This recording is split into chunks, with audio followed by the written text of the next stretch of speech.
happier. Neither moving one way or the other, if you see what I mean. Several people have suffered minor injuries after part of a ceiling collapsed at the Piccadilly Theatre in London's West End. It was evacuated around an hour ago. A plane at Amsterdam Schiphol Airport has been evacuated after a hijack alarm was activated by accident. Air Europa has apologised and says all passengers and crew are safe. In sport, Manchester City are heading towards the last 16 of the Champions League as they lead 1-0 against Atalanta in Italy. Tottenham are also winning 1-0 against Red Star Belgrade. Arsenal, though, have failed to win after taking the lead for the fourth game in a row. They conceded a late equaliser in the Europa League to draw 1-1 with Vitória Guimarães in Portugal. And Killing Eve, Casualty and EastEnders are among the British shows in the running for International TV Awards. The Rose d'Or next month in central London will honour the best of entertainment broadcasting. That's the latest. I'm Tanya Snuggs. Love Sport Radio on digital radio, online, mobile and smart speaker. This is the Fulham Fans Show.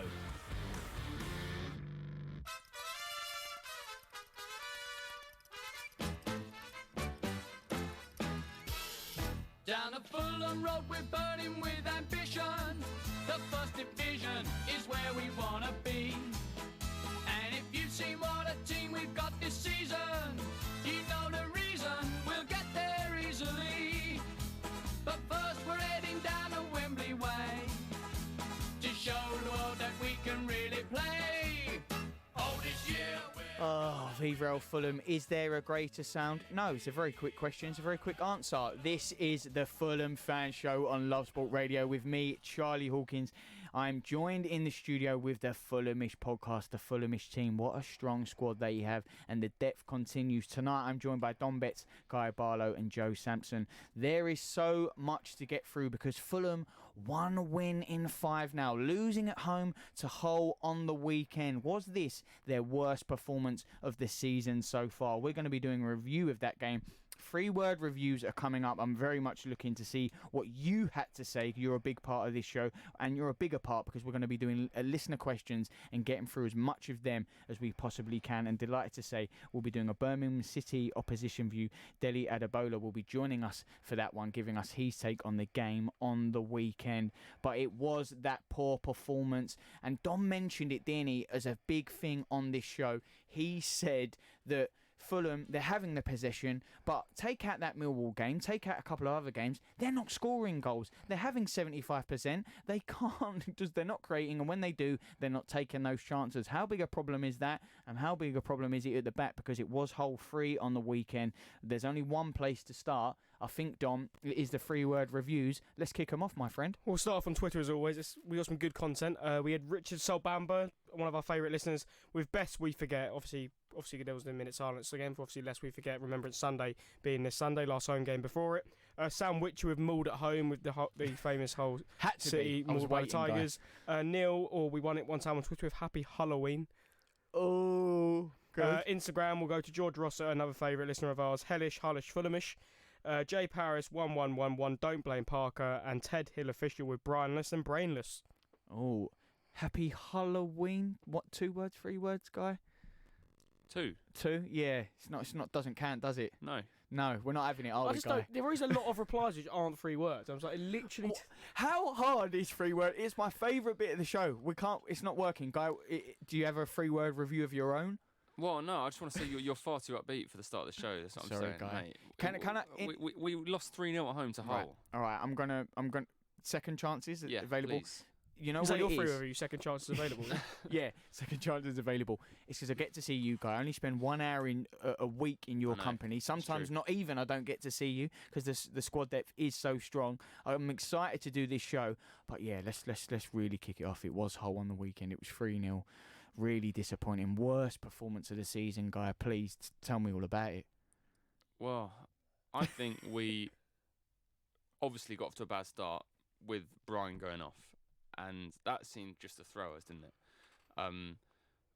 I said this last week. I've been saying this for ages. We don't have cover for it. Yeah. And Dom, you're too upbeat, too much energy. It was 3-0 on the weekend. But also, I don't think Matthew Marshall had as bad of a game as everyone is saying he did. No, I know, neither do I. And he certainly grew into it. And I mean, I think he was fouled for their first goal as well, and I think Bet should have saved it.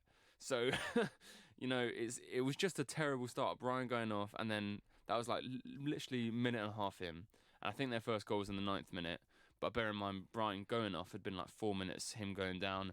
There was a whole like mess of like Betts kept kicking it out to make a sub when the sub wasn't ready. Like, why was you doing that? I don't know, mate. It's just what I felt like doing. I mean, I thought it might speed up some time. So even then, you could just tell it was like just disjointed rubbish. I mean, I do think in the first half we played a lot better than we did in the second half, and Micho had a header from a corner right on the stroke of half time, free header, which you should have buried, and our only shot on target in the whole game, I think you should have buried as well. And obviously, if you put one of those away, it's a different game going into half time. But in the second half, they just caught us on the counter twice, as they were always going to do, because we were creating absolutely nothing. Fullbacks offering absolutely nothing going forwards. And Mawson and Ream just toothless in their possession, like not playing the right passes out from the back. And we just ended up tactically, nonsensically at the end with just, about 5 million attackers on again. Just, we're losing, let's chuck an attacker on. And it's what I've been doing with Football Manager since the beta came out last week. Well, but then no one knew what their actual job was when they came in, tactically what they were supposed to be doing, who they were supposed to be marking when we were defending, and we got caught in the break twice. I mean, it was just a horrible game. It was a horrible game. Dom, is it fair to say that this was Fulham's worst performance of the season so far? You can look at the opening day and look at a defeat to Barnsley, I guess. Yeah. But I think the worrying sign is that we haven't come back from a goal down yet.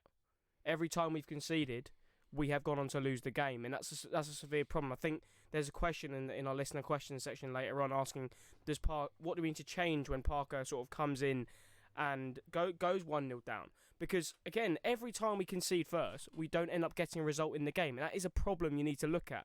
Is it a Parker's tactical issue? Is it the way he's setting up the team? Are we not set up to go a goal down? Are we only set up to hopefully squeeze the opposition and get a goal? I mean, if you look in the first half, we're 3 crosses into the box, right? That go into a great position, but there's no one on the end of it. And we've got arguably the best striker in the league, arguably the best player in the league in Alexander Mitrovic, and there's no one there. So, for me, I think the tactics you've got to be questioning, because every time we go down 1 goal, we don't seem to know what to do whatsoever. Well, Tony Knockers was brought on. Fulham were dominating the possession, Dom.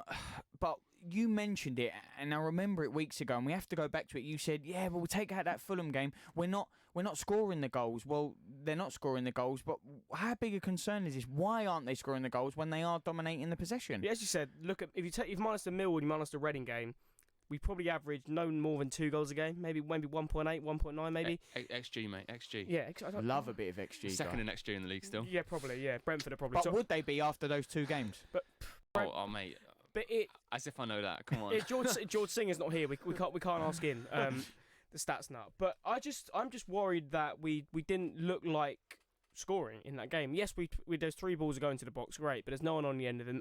You said that 1 shot on target we did have was that we probably should have taken away. Yes, we should, but that game especially once they got the opening goal after, was it 10 minutes or so, we just didn't look like scoring. I think I was saying this to everyone at half time. I was like, albeit we've had some ball in the good areas, but we don't seem to be creating anything or anything worthwhile when we go down. I feel like we just looked bland, and we didn't look like a team who's got the squad we've got. I thought Kearney had a shocking game, in particular. I would say the only person who really came out with positive to me was probably Harrison Reed. Yeah. And that's what and often when we lose, he's obviously the only player who does. Yeah, well, that's because I do think it's different for a defensive midfielder in that, they've got one job, running, shuttling in front of the back 4, and you make a few tackles, you look good. But Kearney, he misplaced more passes in a singular game that I can remember in a long time. Well, let's bring Joe in. Joe, it was a disappointing performance on the weekend, 3-0 hole. Maybe not the worst of the season, but it's got to be up there. Fulham are in a real sticky patch, 1 win in 5. What did you make of it? Well, I just thought it was overall just a really tepid display. Like, whenever Hull went forward, I felt really like we were going to concede every time, and I don't think there was one time when we were going forward when I thought we were going to score. And I think when you look at our team and you look at Hull's team, other than their front 3, like, there shouldn't really be a chance for them in that midfield. We should be dominating that game and we should be creating chances. They've not got a great back line on paper, and defensively their record this season hasn't been great. And it just really annoyed me that we didn't test them, because every time the guy next to me kept on saying good defending, but it was easy defending because we didn't test them at all. Every cross was bad. There was never anyone in the box other than Mitrovic, and they just put 2 on him. So, well, just very quickly, what did you make of the game? Tweet us. And if you're on YouTube, please check us out, because me and Joe are pulling off a nice multi-pack pair of grey hoodies that we've both decided to wear for this evening's show. And boy, do we look delightful pulling it off with a plum. Dom, I have to mention, because I keep going back to what you said, before this, didn't we? We looked at the next run of games. We said 5 games. You said we have to get 5 wins from 5, 15 points. It's 1 win from 5. What do we mention about it? Where's it gone wrong? I think what's gone wrong, I don't know if they've got too complacent and they thought, oh, because everyone else is doing quite poor, we don't have to put in all the effort. But ever since the Reading game, really, we've been poor. We haven't been good since then. And yes, the 10 man of Reading helped us in that game, but I just don't understand. We just don't seem to have a game plan. There doesn't seem to be a progression in our play that makes me think, oh, we're going to create chances here. I just feel like they're getting too complacent. Like that Stoke game, we were absolutely terrible, and I just don't know if they understand, what the job is at hand here, because it is, yes, top 6 wouldn't be a failure of a season, but then if you don't win the playoffs, it kind of still is a failure of a season, because the aim is to get promotion. But if you're looking at the league now, apart from West Brom, no one's really looked dominant. I know Preston have looked well, and obviously you tipped Preston before the start of the season, but we knew Preston were going to be a good team. They've been challenging for the playoffs in the last 2 or 3 seasons here. So I think that we're just it seems no one really wants this league. But the last month or so, we looked at these 5 games as games. Well, you need to be getting what I think we looked at it, and the absolute minimum was 10, and we haven't won any yet. So I think it is getting obviously we're on the Luton game, but and we weren't convincing in that game. Yeah, like that should have been. It was convincing, but it was still nervy going into the last few minutes after they got that late second goal one from Ksanga Lualawa. Guy, do you disagree on that? Well, I thought it was a very comfortable game. Like it was absolutely fun. We went 2-0 up. They got like a goal Maybe back. it's not comfortable, but you still shouldn't be letting Luton score 2 goals against you. Yeah, but I mean, if you're going to criticise Parker for anything, it's not that. It isn't that. But we still didn't look anything near to our best. I'd say we're probably about 65% in that game. Yeah, I know, but I'm agreeing with you what you're saying before. Like the players do not look like they know what's going on. The players who come on off the bench don't look like they have no idea either. And I think Parker needs to come to some criticism here, because that what you've been saying just now is that we've got no purpose with the ball, no shape, whatever. Like everyone around me on Saturday was saying the exact same thing, and that is if we can see that we've got no kind of tactical guidance, it seems, and we're complacent and we're toothless and we're tepid, then it stops the manager, doesn't it? And I'm not going to be all reactionary and start calling for his head already, because that'd be stupid. But it's his responsibility now. He's got the players. He's been backed. He's got the best 2 players in the league in Mitrovic and Kearney, you'd argue. Like, we need to be going up, and it's his responsibility to sort it out. Yeah, I think you are very level-headed, Guy. You're balanced, you're sensible. But you did say, didn't you, at the start of the season, your biggest worry, if it was a worry or concern, was Scott Parker. And, at the end of the season, Joe, let me ask, because obviously at the start of the season, everyone's like, Fulham automatic, their squad on paper, coming down from the Premier League, it has to be top 2 for them. We know the Championship, A, is a very difficult league. B, when you do come down, it doesn't always work out like that. Look at Stoke. I'm not comparing Stoke and Fulham, but they are just outside the playoff places. It doesn't always work on that. Was that a pressure that Fulham really maybe listened to, and one that they didn't need? Maybe, yeah. And also there were a lot of comparisons with West Brom last year with Darren Moore as their manager, when they had probably arguably the best squad in the league, like we do. And it was just the manager that was letting that down, because they were sort of learning as they went along. And yeah, there was a lot of pressure at the start of the season. I don't think not getting top 2 would make the season a failure. I think not getting top 6, as you said, would make the season a failure. But it's one of those where this league is there for the taking. Like, we probably won't find a league as weak as this in the next few years. Well, we'll see, but recently it hasn't been like this. There's normally a runaway team. You look at Brighton, Wolves, Newcastle in the last few seasons, but it's literally there for the taking, and it annoys me that we haven't taken advantage of that. And it does seem like when we play, we're waiting for a player to just pull something out of nowhere, and they're all very relaxed. Well, I think there should be a time when we're putting wins on the board with this running games and sort of making a statement and saying, no, we're going to be the first one to take a charge. Dom, Joe raises a really good point there. He was comparing it to last year, West Brom and Darren Moore. We know what happened to Darren Moore. He ultimately lost his job, West Brom feeling like it wasn't going to go their way. Guy mentioned that we have to give the season. He doesn't want to say, Scott Parker's fault, knee-jerk reaction, you're going to get this run. But ultimately, could Fulham look at it like that? If this run, there's no light at the end of the tunnel, it doesn't turn around, well, they may be looking at other situations, because we know in football, it's a results-based business. There isn't a lot of patience around anymore. It's not like the Khans are ones to not sack a manager. I mean, they've done it plenty of times in the past. I think in the 2 Premier League seasons they've had 6 different people in charge of the club. And then obviously you had, McGaff, Kit Simons and Slavisa Jukanovic in the Championship last time. So, I don't know. I think because they see he's only 2 points off the top 6, and if you're saying you're only 2 points off the top 6 come November, but I think it's getting to the point now where you've got players like Anthony Knockaert, you've got players like Avin Caballero who are not performing, and is that down to the players? Because we've seen them do it at this level before. So is it Scott Parker not getting the best out of them? Probably. But then you get on to, if you get rid of Scott Parker, who do you bring? Everyone talks to Houghton. It doesn't work like that, because he plays a completely different brand of football to what Scott Parker plays. And it was like when we replaced Slavisa Jukanovic with Claudio Ranieri. If you've got a squad that's been built around playing a certain style of football, you can't bring in another manager who's going to play a totally different style. It's like if, I don't know, Arsenal brought in Jose Mourinho. It wouldn't work because they're not used to playing a sort of pragmatic style of football. And I think it's a problem with Chris Hughton. You either give Chris Hughton the summer to build a team that he wants. This isn't a team that he would be able to work, because they don't play this style of football that he would like. So I think if you are going to bring someone in, you would have to think of someone who plays a similar possession-based style of football. Yeah, very good point from Dom there. We are doing listener questions next. There is a lot to get through, and we'll try to cover all of them. We're going to be kicking that off next.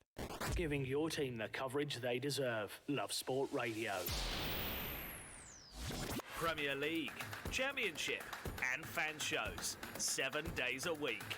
We've got your team covered. Love Sport.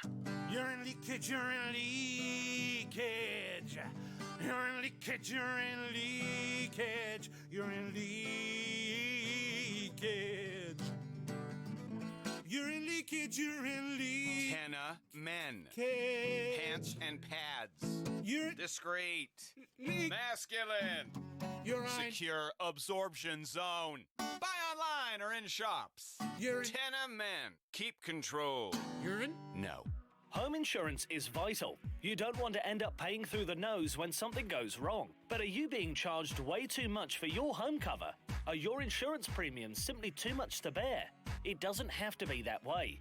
A spokesmansaid.com is a price comparison website that trawls the internet to find the best deal for you.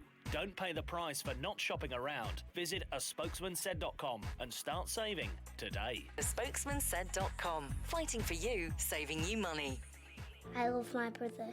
We do fun things like playing together. I like having hugs with Freddie. Freddie gives the best hugs. Freddie used to be very poorly, and the doctor said he might need a new liver. Then one day, a very nice person gave their liver to Freddie. It was amazing. We were so happy. Now he's around to give me more hugs than ever. Tell your family you want to save lives. To find out more, visit organdonation.nhs.uk. If you're driving on a motorway and you see a red X sign overhead, you need to change lanes safely. Driving in a red X lane is an offence. Red X's are there for a reason, to protect you and others from danger. The lane may be blocked by a broken down vehicle or road workers, or the lane may be needed for the emergency services. So if you see a red X, change lanes safely. Highways England, connecting the country. This is Love Sport. Life is about choices. We have chosen Fulham.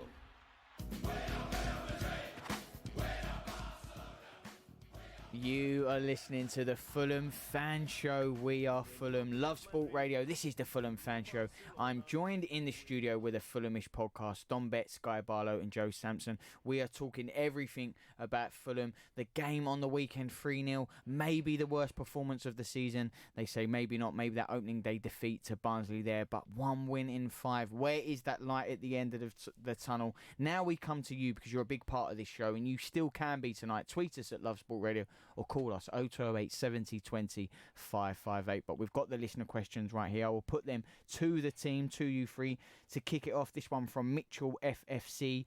If the goals keep coming from the left side area, is it time Ream was dropped? I think this we sort of touched on this lot in last week's radio show, but it was that it's not just one person here. There's various things. Is it Joe Bryan? Is he getting too far forward? Is it Ream not coming across to cover him? Is it holding midfielder not dropping in? But you could argue that, you know, come January, when Michael Hector's registered to play, that you'd put Mawson back in his favoured position of left centre-back, who's probably a bit more mobile than Tim Ream, and then you Michael Hector at right centre-back. And would this issue be fixed then? Possibly, but then I think it is about, you know, Joe Bryan not committing himself forward. Then obviously Cavallero doesn't help him cut back. So I think for me, it's not just, you can't just put this blame on one player, but I do expect when Mark Hector comes back that you possibly will drop Tim Ream, move Alfred Mawson to a left side centre-back, and then put obviously Hector on the right side. Yeah, I agree really. I know we've had a bit of rivalry with Villa the past few years, but everyone bangs on about how Tyrone Mings changed their season last year when he came in January, and I'm hoping Mickey Hector can do the same for us. Yeah, definitely. But I do think it's a bit of a worry that now you saw that Hull targeted that left-hand side. Lots of teams will know that that's how to get us. So, I mean, it's where we concede every single goal. It is literally every single goal, yeah. So, especially when you've got players like Bowen up front and stuff like that, they're obviously just going to say, just go to that side, especially when, with no offence to him, but Maxime came on. You could see that he didn't win his first few battles, and then that was it. The confidence was gone, and they were like, even better. Left side's even more inviting now. Yeah, teams do their homework. They see where you're vulnerable and they attack it. Maybe that's an area why it's been one win in those 5 games. Next question from Rocco Baldwin. It says, how should we respond with the game on the weekend against Birmingham? What could we see different? I don't know if it's anything different as such. I just think that maybe we're a bit too passive from the beginning of the game, and maybe if we shock Birmingham by going at them a bit more directly from the beginning of the game, I'm not saying give them a bit more possession. Obviously, they'll be the home team, so we'll be expecting to have a bit more of the ball, but I think that we need to utilise our players on the flanks, and I don't think we're doing that. I think we've got two of arguably the best wide players in the league in Knockaert and Cavallero, and they haven't been anywhere near their best for a very long time. I don't think Cavallero has probably reached his best yet, same with Knockaert, and I don't think we're utilising them enough. I think that it's maybe also getting Kearney closer to Mitrovic, because I think if he is going to play that more advanced midfield role, he needs to be on Mitrovic. So Mitrovic has players to work off. So I don't think I'll really make any changes. In that left back position, I'd probably move Dennis Adoy out there and put Stephen Session on at right back, just because we don't have cover for him, and he's probably the closest thing we've got. And I don't think Maxime Le Marchand is the answer. And if he is, I do not want to know what the question is. But then I think you've got to look at the goalkeeping situation. I was just about to go Rodak's Rodak's ban's going to come up. I think that's one of the later questions. But it's like it would make sense for Parker to bring in Rodak, because Bettinelli didn't exactly impress against Hull. I mean, if you look at that third goal, I think it's one of the funniest goals I think I've seen us concede, when it just hits, I think it's Tom Eaves who's falling over, and it just goes into the back of the net. And like, I don't think, when I watched it, I was like, nah, surely he's actually just meant to hit that, and he's sort of falling over. But no, it just hits some players falling over. So I would expect Rodak to come back in, but then otherwise I would go Stephen Session at right back. You keep Ream Mawson in the middle, have Adoy left back. You'd probably be more defensively aware on that left hand side with two players who are sort of natural defenders as opposed to a wing back like Joe Bryan. And then a midfield three of probably Harrison Reed, Stefan Johansson. I'd play with Tom Kearney, with you've got to have Cavallero, you'd have Mitrovic, and I probably would bring Knockaert back into the side, because I think he's urging to really prove a point, and I just feel like Bobby Reed's a better option off the bench than he is starting. I agree with much of that. I don't think Knockaert's done enough to. But the thing is with Knockaert, he's not a player who's going to come off the bench and make an impact. I think he might do. I don't know, but then I am torn with that, because Bobby Reed is not a winger, and I'm kind of. I don't think anyone knows what Bobby Reed is. Exactly, like he's kind of. impressed in parts, hasn't he? Like when he came on against Charlton, he changed the game and he was fantastic. But I agree with you. The goalkeeper situation. Harry Arter, is he fit yet? Probably. We don't really know, do we? I was about to say, if Harry Arter was fit, I'd definitely put him alongside, personally, Reed and Kearney. I would agree. Yeah, and that would be, other than Rodak and Odoi swapping from right back to left back and Stephen Sessignon coming in. Those are the changes I'd make, other than Jay Stansfield on the bench. He's bagging in the goals left, right and centre for the youth teams, isn't he? Yeah. Well, because there is actually a question on Arter. It's the next one. This one from A1. It says, what are the team's opinions on Arter deleting his Twitter account? Well, obviously, it was seen to be football and politics merging this weekend, which is never a good thing. Never. Footballers who don't understand politics, getting involved in politics, it just shouldn't be a thing. I think it's probably the best that most footballers aren't on Twitter, because they'll usually spout some rubbish and it will get them into trouble. So for Harry Arter's sake, because considering what he tweeted was completely wrong and out of context, it's probably a good thing. It's quite funny. Obviously, Charlton's Lyle Taylor got involved as well, which is he hasn't deleted his Twitter. No, he's been having a bit of back and forth as well. Yeah, with Tony Watt. With Tony Watt, who's living off that goal against Barcelona. Oh yeah, Tony Watt was quite funny. But yeah, it was. I'm not necessarily of the opinion that politics does affect everyone, so they're allowed to have an opinion on it. But it's just the fact that they were just embarrassing themselves because they just showed that they didn't understand what they were on about. But if you want to come back with an informed opinion, that's fine. But his opinion wasn't informed. Guy firing shots. On the Fulhamish podcast. And then he come in with the fishing emoji as well, which basically just says... Means you haven't got an answer. Yeah, it basically means, sorry, I got absolutely everything wrong. Yeah, it means I have no reply to you, so I'm going to say that you were fished. It's the worst. It's the woe of emojis, as Dom would say. Let's move on. The next question, should we bring Seri back in January? He's poor at Galatasaray at the minute, which makes me think, why do you want him back? But should we? No. He's playing right now at the Bernabeu. He's losing 4-0. I wouldn't bring him back, though.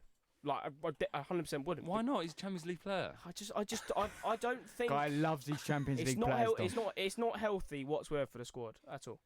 For me, he was one of the problems why our dressing room was so divided last season. The likes of him coming in, Andre Schürrle and Guisa, splitting the dressing room when it comes to all these big Premier League players. I don't think he would make too much of a difference in that midfield. I know he's a great player. I really don't see what difference he'd make. I don't see how he fits into the midfield. Because he needs that. He probably needs two players behind him, if anything, protecting him to allow him to use his creativity. So he wouldn't. You're thinking you got Harrison Reed. He's not going to play the R.T. Hansen role, running up and down. If anything, maybe Anguissa would fill that role, as we spoke about even in pre-season. But yes, Seri, he can just leave, terminate contract, mutual consent. Terminate. No need for him. It's a strong word. It'd be quite funny if he came back, though, wouldn't it? No, I think we should send him somewhere else. I don't think he should come back. But if he's not. Well, I did see on my way here a Galatasaray fan tweeting something along the lines of Seri doing what he does best, giving the ball away. Oh, come on. Which was about world class. Which is 100% correct. Guy, would you want him back? Genuinely? Yeah, it'd be hilarious, wouldn't it? No, but in seriousness. What, John McElso playing in the Championship away to Preston on a Tuesday night in December? Yes. Tough fixture. So it is going to be a very tough fixture. Yeah, we're definitely going to lose that game. Let's quickly, we can fit one more in because we've just been talking about, we talked about the 5-game fixtures. Tough Christmas period coming up. This one from Dan Williams. He says, if it does get tougher, how long realistically has Parker got left? I think Parker will be fine until the end of the season, unless it looks like we're absolutely not getting the top 6. I think as long as he finishes in the top 6, he'll be fine. But then you can just look at Darren Moore at West Brom from last season, as we said. Yeah, and can I quickly ask that? Because obviously a lot's made of Fulham saying the squad they have, top 2, automatic. I mentioned that to you, Joe.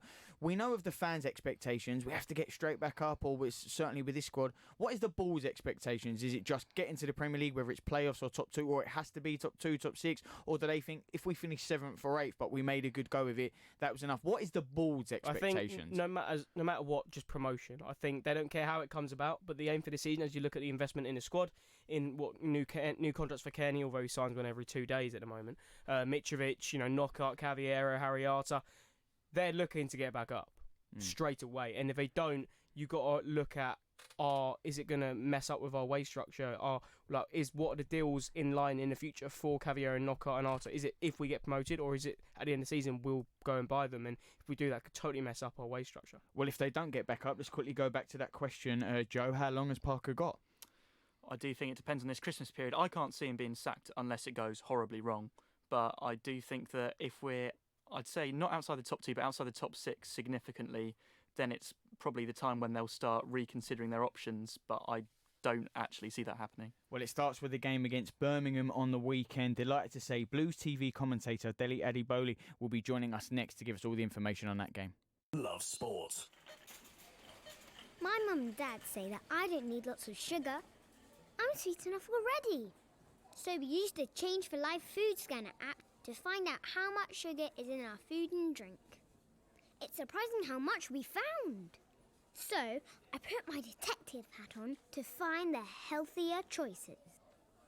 Woohoo! Found one, Mum! You can be food smart too. Download the free Change for Life food scanner app today. Driving too close to the car in front gives you less time to react. You may not realise that you're tailgating. Leave a 2-second gap between you and the vehicle in front.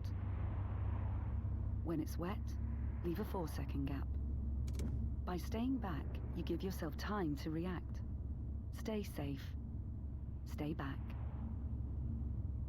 Highways England, connecting the country. How are you?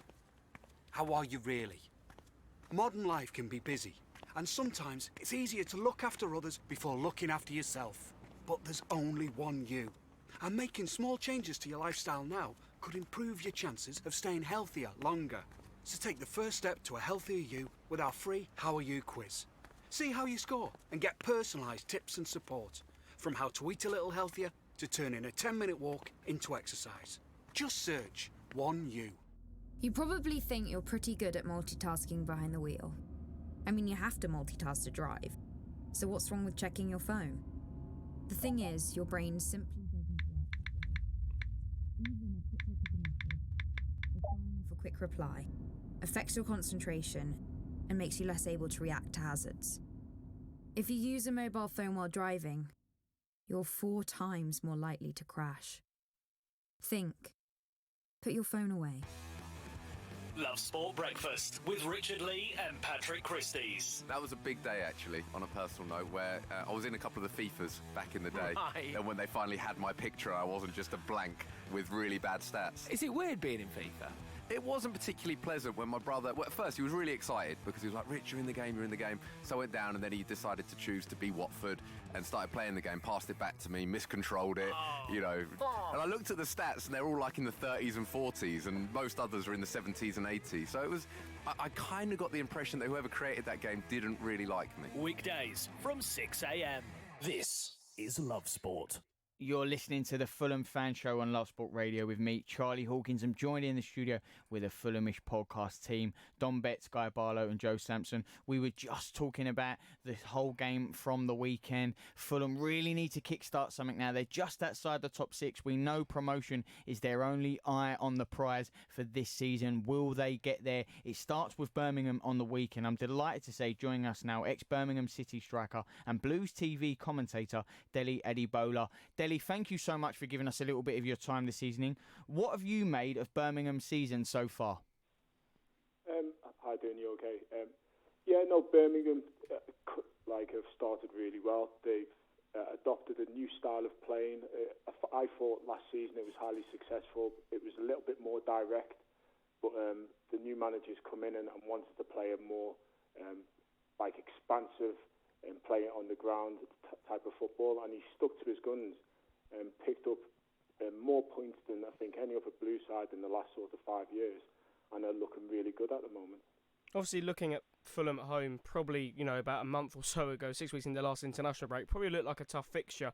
But in our recent form, do you think the Birmingham City team will definitely be looking to get the 3 points on Saturday? It's going to be a really tough game. I think Fulham are a good side, having a similar problem to Blues, as in with so much possession, both sides try to have a lot of possession. It means that you don't create as many chances. And where Blues, I think, have come out the other side and have become a little bit more, they find a bit more of a balance. Fulham seem a little bit more stuck in the ways. Blues at home are it's become a fortress. So you'd fancy Blues to take the points, but it's definitely not an easy game. with obviously Chelham's leaving in the summer, how have Birmingham sort of reacted to trying to find somewhere to get the goals from? It's been roughly shared around. I think funnily enough, the biggest attacking threat I think comes from the fullbacks. So playing that sort of expansive type of football, I think you see it in the Premier League loads. Championship is the same. Fullbacks are used so much now. Blues get their fullbacks right up there, delivering crosses, getting into the box, and they're starting to chip in as well. And if you add that to sort of goals from midfielders, there's not that heavy burden left to the forwards, just to the forwards to score. A lot of the news I often see coming out of Birmingham, as an opposition fan, is much of the chat, obviously, about your new style of play, but it's also about your goalkeeper. Like, Lee Camp always seems to be in for criticism. And obviously, Birmingham's still got former Fulham goalkeepers, David Stockdale, just like rotting, like in the reserves or whatever. So, what do you make of the goalkeeper situation? You know what? It's a really difficult one because I played. Well, it's not difficult for me. I played with Lee Camp at Nottingham Forest, and I thought he was a fantastic professional. He always reliable. He went to Middlesbrough, didn't have a great time, and that, you know what, once your reputation's tarnished, it follows you around. I think he's done really well at Blues, and there have been some mistakes, but he gets far more stick than what, that it equates to. Look at where Blues are in the table, the amount of goals they've conceded. He's not throwing in, rickets every game and stuff, but he seems to get that kind of attention. So when he does make a mistake, it's blown out of proportion. He's a good steady pro for me. With Birmingham obviously 12th in the table, but only 3 points off the playoff places because this is how ridiculous this championship season is. What is the aim for Birmingham this season? Is it just a challenge, or are there playoff hopes after the start they've had? I think you get past Christmas and then you start putting a label on it. It's still too early to sort of say, even though, like I said, they've had the amount of points they've brought in with the way that they've changed the style of play and how threatening they look and their home performances and the points they're picking up at home. It looks great at the moment, but you go on a run of 2 or 3 games and then all of a sudden it's doom and gloom again. I think the manager's just going to try and, like I said, get into the new year. If you're there or thereabouts, you've got a great chance because it seems like everyone's beating each other. There's no real consistency apart from right at the top, your West Broms, and you're like, if you're there, you can maybe go and spend a little bit of money, bring a striker in and go for it. But I really do think Blues will wait to see where they are before they sort of announce a title challenge because it's happened. They've got so far before in previous years and then fell away the second part of the season. Obviously, in the centre of the park, you've got this, 16-year-old Jude Bellingham. He's obviously, this is his standout year. I remember in August he came on and scored the winner. What has he got to offer? Like, what kind of player is he basically? You know what? He is special. Like, I always try to not big young players up because they don't need the pressure. You never know what they're going to be. There's been the Championship Premier League is littered full of young talent, which people talk up to death, and then they don't go and do anything. But Blues have been sort of nurturing him for the last few years. He is someone who they will eventually build their team around. I didn't expect him to play as many games as he has already, but fair play to the manager. He's found a position for him where he doesn't have to rely on his strength because he's still developing. He can just go out and play, and in the centre midfield, he just looks comfortable. He's able to show people what he's got. In another year's time, when he gets that little bit bigger and stronger, I think people will start taking notice. The couple of goals have got him a bit of attention, but maybe by next year, his performances on their own will start to sort of really get people standing up. I had a bit of a look at the transfer business that Birmingham did over the summer, and one player that stood out to me was, probably butchering his name, but Ivan Sunjic, the Croatian midfielder. I was wondering, how do you think he's settled in so far? I've seen a few rave reviews for him, and do you think he's someone that's destined for the Premier League? Yeah, for me, when he first started, I thought he was a little bit lightweight. He was sort of diving into tackles and and trying to put himself about a little bit, and the physicality of the Championship didn't seem to quite suit him.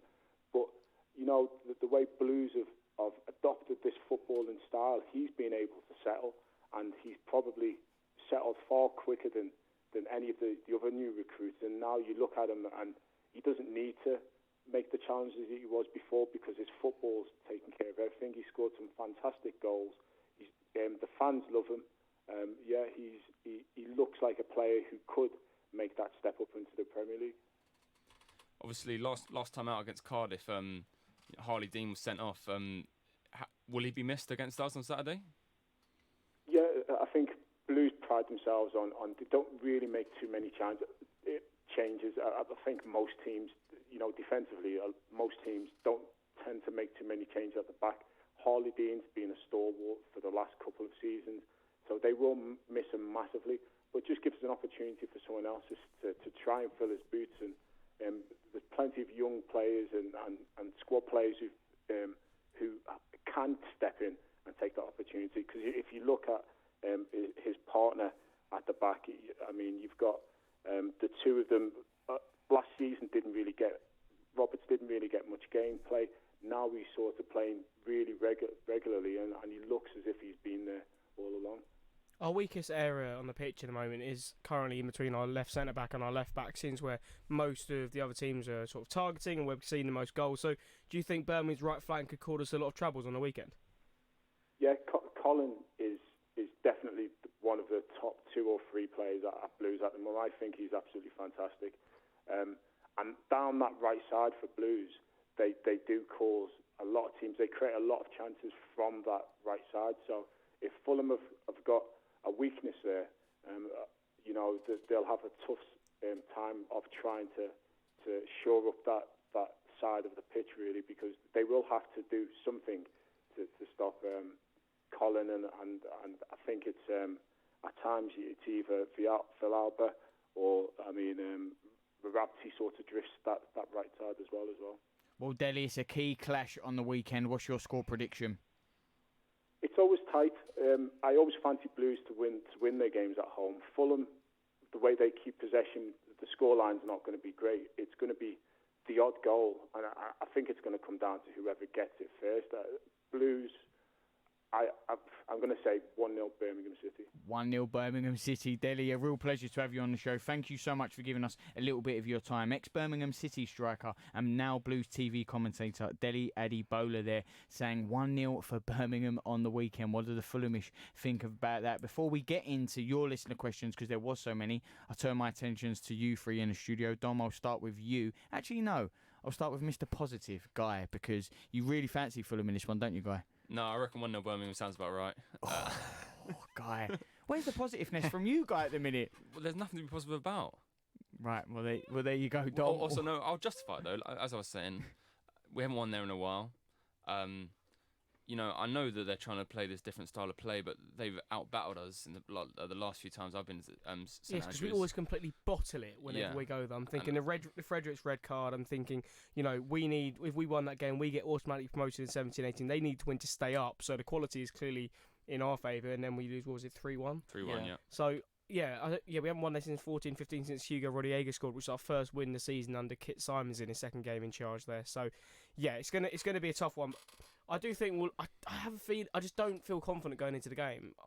Maybe I'm gonna go for 2-1 Birmingham, but I just don't feel confident because of the way we're playing. And if they score first, there is no chance of winning that game. Well, unbelievably, we've had 3 predictions: 2 from Fulham, 1 from Birmingham, but it is 3 for the Birmingham win. Joe, are you going any different? No pressure. I'm going to be slightly more positive and say 1-1, purely because I think there'll be a bit of a reaction from us. I think there has to be. If there's not, I'm a bit concerned. But Birmingham very strong at home, and I can't see us winning there. Oh, it's not looking good for the Fulhamish podcast team. Not predicting a win on the weekend. Either way, we'll definitely be here next week to talk about that game. Hopefully Fulham will get the win, but we are going back to your listener questions next. Love Sport Radio, the station giving fans a voice. Are you being fobbed off by a company? Are they letting you down? And are your complaints falling on deaf ears? We can help you out. Come to aspokesmansaid.com and we will give you a voice and a platform to raise your complaints. as recommended in the Daily Telegraph. A spokesman said.com, fighting for you, saving you money. Hi, I'm Barry. I'm a retired school bursar from Chingford. I thought I was paying too much for my energy and went onto a spokesmansaid.com and found that I could reduce my costs overall by £568 per annum, and I'm very grateful for that help. With a spokesmansaid.com, fighting for you, saving you money. Before you set off on a long journey, remember to check your vehicle. Are your tyres correctly inflated, and are the treads deep enough? Have you got enough fuel? Is your oil level right? Checking your vehicle doesn't take long, but can prevent a breakdown or accident, and save you money. So, before you set off on a long journey, check your tyres, fuel, and oil. Highways England, connecting the country. If you see somebody showing any of the signs of a stroke, you don't have to think about it, you just dial 999. Use the FAST test. F. Face. Has their face fallen on one side? Can they smile? A. Arms. Can they raise both arms and keep them there? S. Speech. Is their speech slurred? T. Time. Time to call 999 if you see any one of these signs. Act fast, make the call, dial 999. Whoa! Look how much saturated fat is in these chocolate biscuits. It's surprising how much is in our food and drinks.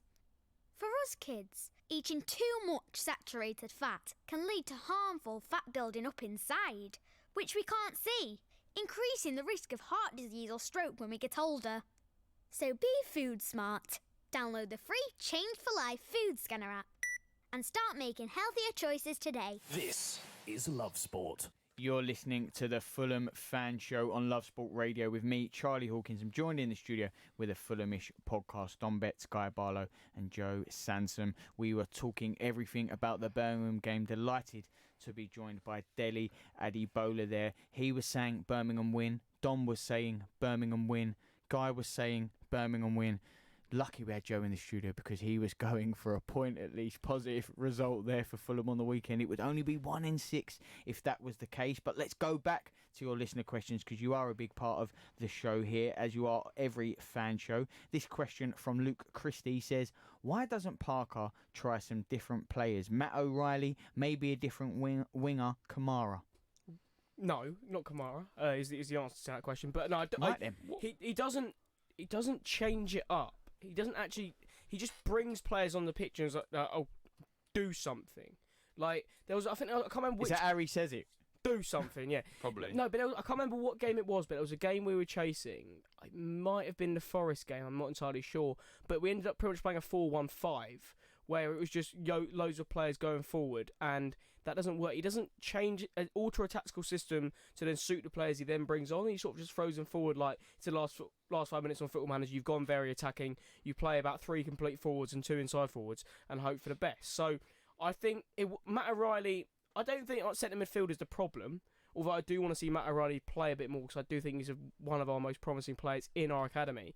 But yeah, the likes of Cabano, the likes of Kamara, could be utilised a bit more just because, yes, you can bring on Bobby Reid, but he's not a natural winger. I mean, neither is Kamara to an extent, but, you keep Cabano at the club as opposed to Aita and you don't use him. I just think it's not about what players we start using. It's about altering the system to a system that then suits the players that are on the pitch as opposed to just shoving a load of players on. Kamara started the playoff final, which we won and went up. I'm not having this. As a winger. And I think you'll find he's world class, actually. I'm not having it. I don't care. He started he came on the semi-final and played in the final. He changed the semi-final. He did not change the semi-final. And then played the full 90 in the final. Put some respect on the name, Dom. Thank you. He's got lots to offer. Of course he does. What has he got to offer apart from raw pace? Just goals at Old Trafford. Goals at Old Trafford. It was a penalty. I'd already left the ground. Thank you, Joe. And at the Emirates. Right? Yeah. Not so much for that one, but I mean that being said, I wouldn't play him. Oh, but, come on! I do think that he is an option coming off the bench. But like Don was saying just now, I think that he's actually, D. yeah, well, he causes havoc. Like he doesn't know everywhere to us. if he doesn't know what he's going to do, how does defenders know what he's going to do? I completely. He's a nightmare for opposing managers. How can they put in a defensive game plan, Dom, when he doesn't know what he's going to do? He's the Tyson Fury of wingers. He can do it all as well. Like you said, he's got dribbling ability, he's got finishing ability, he's got heading ability. He's strong. He's 1 out of 20. Raw pace. Oh, he's world class. I'd start him. We've got nothing else to lose. The season's already over. Joe completely disagrees. Let's move on. The next question is from Josh Cobb, and it says, "Why has Tony Knockers been such an anticlimactic signing?" It's hard to say, really. Is he suited to the way we're playing? Is the first thing I'd point at. Is he suited to this 4-2-3-1 sluggish possession-based system we've been playing? I'm not so sure. I think it's, the quality's there. We've seen the quality in some of his dead ball situations, and some of sort of passages of play. But I did think he was deservedly dropped for the Middlesbrough game. I don't think anyone was really surprised about that. I think he has been poor. I don't know what it is. I don't know if we need to change up our system to maybe find a system that utilises the R3 behind Mitrovic more. But yeah, I'm not too sure what it's about, because he is one of the best players, technically gifted anyway, in the league. Yeah, I think it's a weird one. Talking about Parker's tactics, it goes back to this, because I think him and Cavallero are swapping too much on the wings, and I know sometimes we want to play these inverted wingers, which has worked. Cavallero's come in off the left and scored a couple of bangers, but I don't think that can be helping Knockout. And if you look at, do you think us using two inside forwards is actually hurting the team? Because if you have Kenny in the number 10, this week didn't have. If Kenny wasn't playing 10 and we were playing a 4-3-3 as opposed to 4-2-3-1, I maybe understand. But if you got two players you want to run inside and you've already got a number 10 there, they're all sort of driving into the same space. And I think that's the problem, because Kenny's trying to utilise his space, and then you've got Knockout running and Cavalier running. We don't have that anyone going on the outside, because our forwards aren't bobbing on like they used to, so it isn't as effective. Do you think that's a bigger problem? Well, I think yes is the answer to the question, but I also think Kenny isn't getting on the ball enough. And I know you were talking about it earlier. Like you think Kenny needs to be either closer to Mitrovic or like really drop into midfield and get on the ball. I think he needs to be dropping into midfield more and actually taking control of games. He's always been at his best when he's done that. When we had to have our backs against the wall. At Middlesbrough, I thought he played well. When there was a job to be done, when he's to keep hold of the ball and hold out with 10 men, and he is the most creative player in the team. You'd say. I think, particularly on the weekends, too often the ball was going through Johansson, and we found like Ream and Mawson like just inside the whole half, and not doing anything with it. I'd rather drop Kearney back there and then put the onus on him, who's actually a creative player, to go and do something. I feel like it's a situation where you've got to pick two wingers and stick with them now, because you get in a situation with the whole game where you've got Reed instead of Knockhart, and then Hull score, and then you swap them, and then they sub one off at half time, and no one they don't know each other well enough yet, because we're only a couple of months into the season. They should, I think, have a bit more chemistry now, but they don't, because it's not the same front three every week. And when we looked at the start of the season, we thought, right, that's it. Kearney in behind, Knockhart, Cavallero, Mitrovic, Reed obviously as well. But I do feel you just got to pick them now, keep it for a few games, see how it goes, because it's too predictable. But then once you change it, you've got someone coming off the bench, and it's for me, he's mixing it up too much up front. I think that is an area where we need to start showing a bit more of a solid three every game. Well, we'll go to our next question, maybe our last for this evening. This one comes from Jake Comroy. It says, is Mitro worth £100,000 a week, and is TC worth 60 grand a week? We'll go round this way this time. We'll end with you, Dom. Joe, I'll start with you. What do you make of that? I think it's difficult. I think it's a lot of money. But the fact is that you look at the Luton game, I'm just going to use that one as an example. I do agree that it was comfortable overall, but you could see that Luton very easily scored a couple of goals, and it's the goals of Mitrovic that are getting us there. So I do think he's worth that to us, because I think that without him, we're not going to be challenging, and I do think he needs more service at this current time. I do think that Kearney is worth that if you use him in the correct way. I completely agree. I'm surprised that Mitrovic is on I've never heard that figure before. But yeah, no, that's a side point. I think that figure would be too much for the Championship, personally. I thought that was obvious that he was on £100,000 a week when he signed. I thought that was known. He was on 90 last season, and maybe he got a pay increase this year. Really? But I think what it is you got to look at there's a player's value, then there's a player's worth, as you touched on, Joe. So I think Mitrovic Humsent is. I think Kearney's still up for debate. He's worth it to us, but is he worth £60,000 is another question. But I don't think it's worth questioning what either player is worth to Fulham, because both players are critical in any promotion hopes we have. Yeah, that's a really good talking point. Maybe we can carry that on to next week's show, talking about money and value to a certain team and to the Championship this season area. And Guy not knowing about the £100,000, we don't know if it's true. It's a really good talking point. Well, Fulham play Birmingham on the weekend. The Fulham team not feeling confident ahead of this one, saying that Birmingham may get the points there. And you can find out how we feel about it as you can every week, 9 to 10 on Wednesday. Love Sport Radio. It is the Fulham Fan Show. Love Sport. Hi, I'm Dean. I work for a successful shipping company in Suffolk. Ever since I heard about people's success with the spokesmansaid.com, I knew I had to investigate for myself. Every time I need to compare car insurance, home insurance and energy bills, I always contact a spokesmansaid.com. This year alone, I saved over £260 on my car insurance and also £585 on my energy bills. I saved big through a spokesmansaid.com, and you could too. With a spokesmansaid.com. Fighting for you, saving you money. There are many things a mother can pass on to her baby. Her smile, her eye colour, and her immunity to whooping cough. Whooping cough is a very dangerous illness for young babies, and at the moment it's spreading fast. A simple vaccination during your pregnancy can help to protect your baby in their first weeks. Please speak to your GP, nurse, or healthcare professional and pass on your immunity. Oh, it's okay. Let's face it, when your kids are ill, you'd do anything to help them feel better. But remember, antibiotics aren't always needed. You might not realise it, but taking antibiotics when you don't need them puts you and your family at risk of a longer and more severe illness. Help keep your family well. Always take your doctor's advice on antibiotics. Search NHS antibiotics. All better.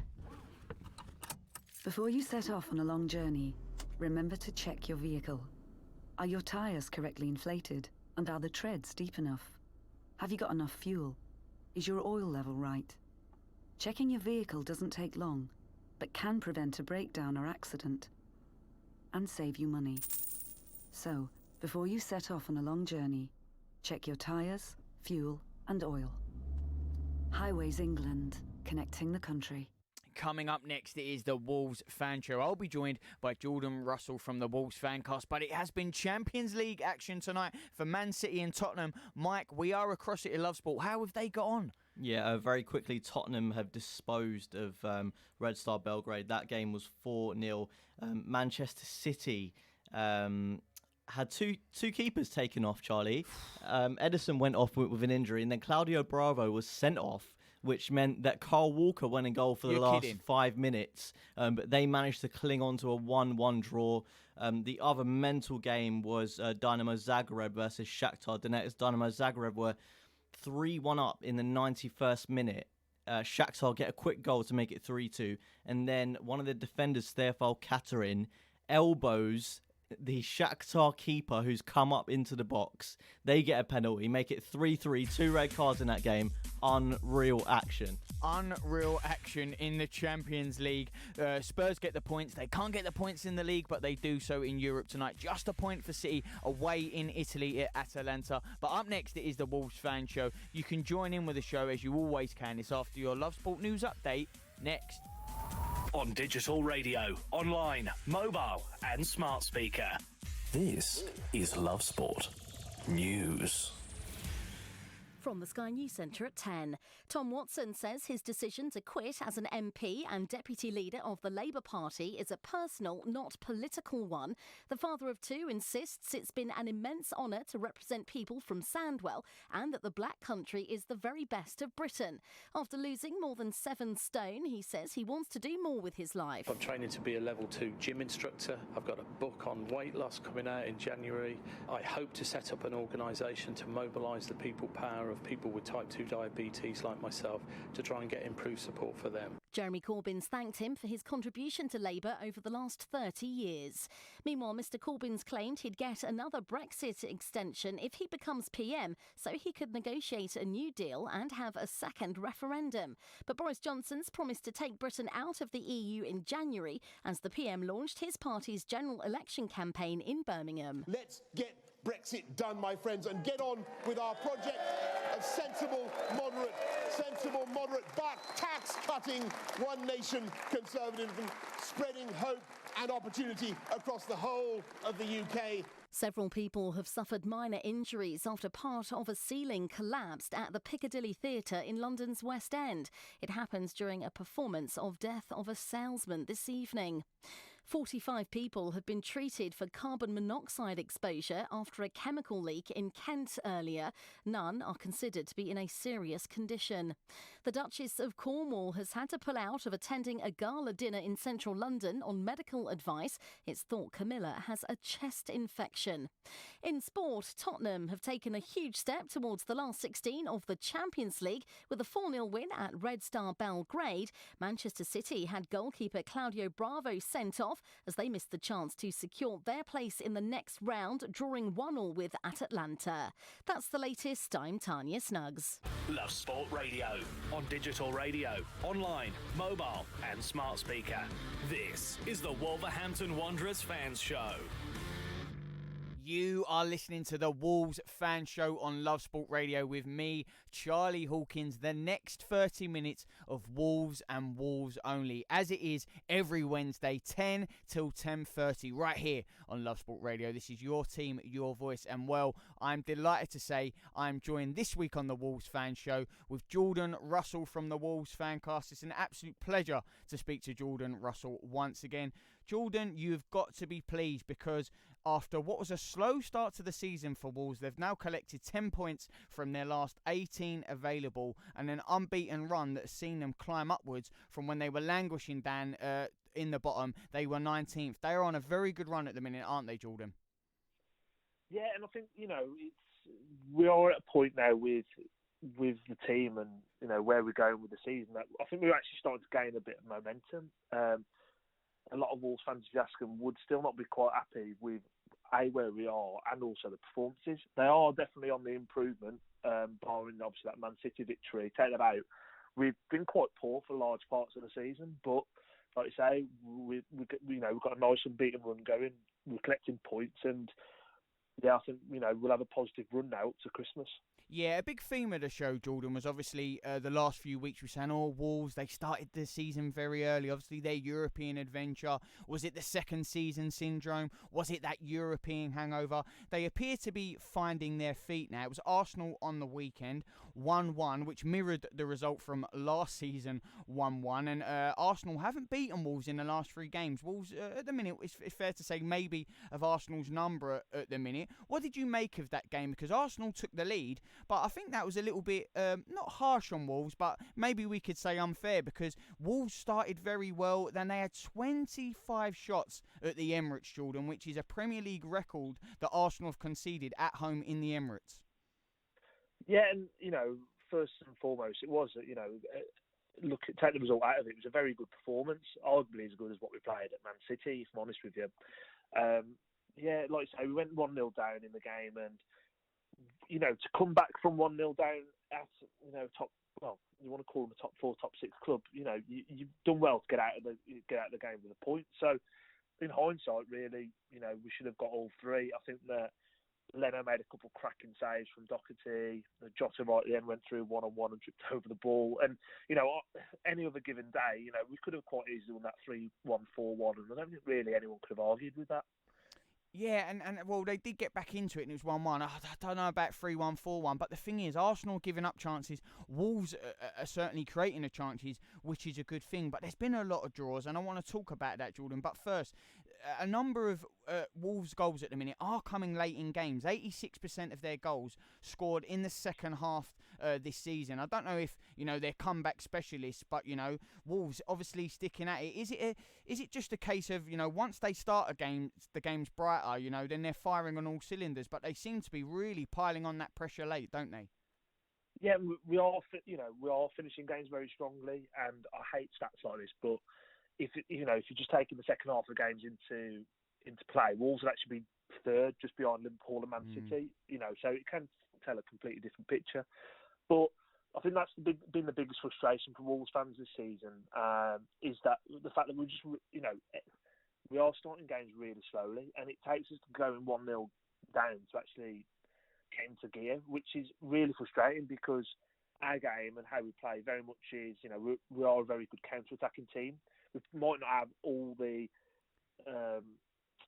we don't have all the ball, but we do like to sit in and play to our strengths, which is pace and power on the attack, on the counter-attack. So it does suit us that we want to get ahead in games, but the fact that we've been starting slowly, it's where we probably are down on where we were last season. Really, we were actually going ahead in games and actually just controlling them, which is what Nuno's all about. We want to control the game from the first minute to the 90th.